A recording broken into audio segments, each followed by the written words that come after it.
من الأسئلة اللي ناس كتير بتسأل فيها، لو واحد مش عارف يصوم رمضان بسبب كبر في السن أو بسبب مرض دائم ما ينفعش يصوم معاه، إيه المطلوب منه يعمله؟ من رحمة ربنا بعباده إنه ما فرضش الصيام على كل حد، بل اشترط إنه يكون اللي هيصوم قادر على الصيام، حتى لو مش قادر، لو صام صيامه صحيح، لكن لو ما صامش ربنا عز وجل ما فرضش عليه الصيام. طب لو ما صامش إيه اللي هو مطالب بيه؟ مطالب إن هو يطعم عن كل يوم مسكين، وده اللي ربنا عز وجل ذكره، ففدية طعام مسكين. هيطعم كم عن اليوم؟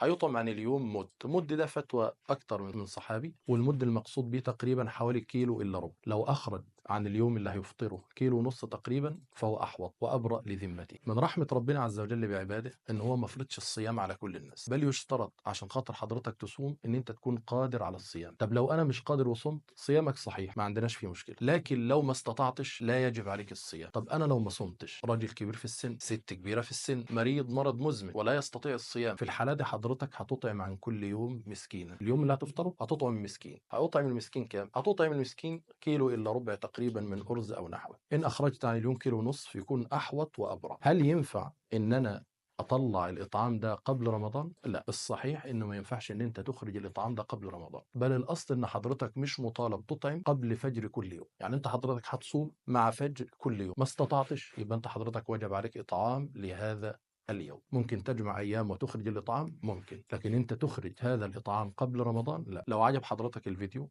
وحبيت تسأل سؤال، اتفضل حط سؤال حضرتك في الكومنتات، وإن شاء الله عز وجل نجيب عليه في مقطع آخر.